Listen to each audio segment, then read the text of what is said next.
సూర్యాపేటలో భారీ వర్షానికి మేళ్లచెరువు మండలం కందిబండ వంతెన కుప్పకూలింది. వంతెనపై ఎవరూ లేకపోవడంతో ఎలాంటి ప్రమాదం సంభవించలేదు.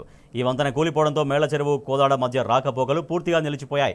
బ్రిడ్జి కూలి 4 రోజులు గడుస్తున్నా అధికారులు ఎవరూ పట్టించుకోకపోవడంతో స్థానికులు మండిపడుతున్నారు. బ్రిడ్జి మరమ్మతు చేయకపోవడంతో విద్యార్థులు స్కూళ్లకు వెళ్లడం లేదని ఆవేదన వ్యక్తం చేస్తున్నారు.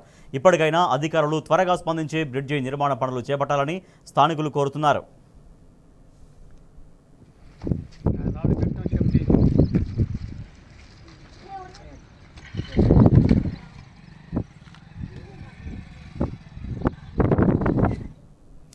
మా ప్రతినిధి రాము మరింత సమాచారం అందిస్తారు. రాము, మేళ్లచెరువు మండలంలో బ్రిడ్జి కూలిపోయి 4 రోజులుగా వస్తుంది.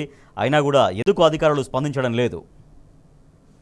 భారీ వర్షాలకు నల్గొండ జిల్లా అతలకుతలమైంది. ప్రధానంగా సూర్యాపేట జిల్లా అయితే ఒక్క రోజులోనే 33 మీటర్ల వర్షపాతం, సెంటీమీటర్ల వర్షపాతం నుంచి ఎక్కడికక్కడ వాగులు వంకలన్నీ కూడా పొంగిపోయాయి. అందులో భాగంగానే పోయిన నెల 31వ తారీఖున మేళ్లచెరువు నుండి కందిబండ వెళ్ళినటువంటి రహదారిపైన కందిబండ తండ వద్ద ఒక్కసారిగా బ్రిడ్జి కుప్పకూలింది. దీంతో దాదాపు 10 గ్రామాలకు రాకపోకలు అక్కడికక్కడ కూడా నిలిచిపోయాయి.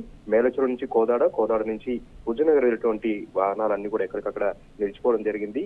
10 రోజులు అవుతున్నా కూడా బ్రిడ్జి మరమ్మతులు గానీ ప్రత్యామ్నాయంగా మరొక దారి గానీ ఏర్పాటు చేయకపోవడంతో ఆ కందిబండకు సంబంధించినటువంటి తండావాసులు ఏ గ్రామానికి వెళ్లారని కూడా తీవ్ర ఇబ్బందులు పడుతున్నారు. ప్రధానంగా విద్యార్థులు అయితే నానా ఇబ్బందులు పడుతూ ఉన్నారు. వాళ్ళు బ్రిడ్జి దాటలేక ఆ కూలిపోయినటువంటి బ్రిడ్జి మీదనే చాలా ప్రమాదకరంగా పెద్దల సాయంతో ఆ బ్రిడ్జిని దాటి వాళ్ళు స్కూల్కి వెళ్తున్నటువంటి దృశ్యాలు ప్రతి ఒక్కరిని కూడా ఇబ్బంది పెడతా ఉన్నాయి. ప్రతి ఒక్కరిని కూడా ఆగ్రహానికి గురి చేస్తా ఉన్నాయి. అక్కడ ఉన్నటువంటి మంత్రి ఉత్తమ్ కుమార్ రెడ్డి నేను సీఎం స్థాయి వ్యక్తిని, నేను సీఎం అయ్యేటువంటి వ్యక్తిని అని చెప్పుకుంటూ తిరుగుతున్నాడు. కానీ కనీసం ఆయన నియోజకవర్గంలో ఒక గ్రామంలో చిన్న కల్వర్టు కూలిపోతే మరి ప్రత్యామ్నాయ రహదారి ఏర్పాటు చేసే తీరిక గానీ ఆ యొక్క దాని కానీ ఉత్తమ్ కుమార్ రెడ్డికి లేదు అంటూ ప్రతి ఒక్కరు కూడా విమర్శిస్తా ఉన్నారు, ఆగ్రహం వ్యక్తం చేస్తా ఉన్నారు. ఉత్తమ్ కుమార్ రెడ్డి దంపతులు ఇద్దరికి రాజకీయంగా మేము ఇక్కడే జన్మనిచ్చాం, రాజకీయంగానే ఇక్కడ ఎదిగారు. కానీ చిన్న తండాకు ఒక కలవటు కూలిపోతే పట్టించుకునేటువంటి సమయం కానీ తీరిక కానీ ఉత్తమ్ కుమార్ రెడ్డి దంపతులకు లేదు అంటూ సోషల్ మీడియాలో కూడా నెటిజన్లు పెద్ద ఎత్తున సెటర్లు వేస్తా ఉన్నారు, పెద్ద ఎత్తున ఆగ్రహం వ్యక్తం చేస్తా ఉన్నారు. ఇప్పటికైనా విద్యార్థుల విజువల్ చూస్తున్నాము. నిజంగా మీరు చెప్తున్నట్టు ఆ పిల్లలు బడికి వెళ్ళే పిల్లలు ఎంత ఇబ్బంది పడుతూ వెళ్తున్నారో, ఆ తాడు సాయంతో వెళ్ళడం, తర్వాత ఒకళ్ళ చేతులు ఒకళ్ళు అందుకుంటూ వాళ్ళు పైకెక్కుతున్నారు. సో అక్కడి నుంచి ఏమాత్రం మళ్ళీ స్లిప్ అయినా కూడా కింద పడ్డమా, లేకపోతే పక్కన నీళ్లు ప్రవహిస్తున్నాయి దాంట్లో పడ్డమా, జరిగే అంత ప్రమాదకర రీతిలో అవి ఉన్నాయి. విజువల్స్ చూస్తుంటే వాళ్ళ పరిస్థితి రాజేష్ ఇంత ప్రమాదకరంగా సోషల్ మీడియాలో కూడా వైరల్ అవుతా ఉన్నాయి. దాదాపు 10 రోజులు అవుతా ఉంది. కందిబండ తండా వాసులు కూడా ఉత్తమ్ కుమార్ రెడ్డి వద్దకు వెళ్లి తమ ఇబ్బందులని చెప్పడం జరిగింది.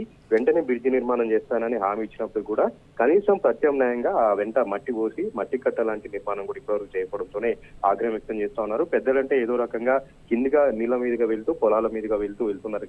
కానీ చిన్న పిల్లలు ఎవరు లేని సమయంలో ఆ బ్రిడ్జి దాటుతూ బడికి వెళ్ళినటువంటి సమయంలో చాలా ప్రమాదకరంగా వెళ్తా ఉన్నారు. ఏ మాత్రం పట్టి తప్పినా కూడా కింద మళ్ళీ వరద ప్రవహిస్తా ఉంది. వరదలు కొట్టుకుపోయేటువంటి ప్రమాదం కూడా అక్కడ పొంచి ఉంది.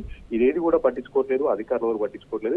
ఇప్పటి వరకు ఎంతమంది చనిపోయారు, ఎన్ని ఇల్లులు కూలిపోయినటువంటి విషయం పైన కూడా అధికారులు సర్వే చేపట్టలేదు, క్షేత్రస్థాయిలోకి వెళ్ళలేదు. కనీసం పంట నష్టం సంబంధించి కూడా రైతుల వివరాలు తీసుకోలేదు.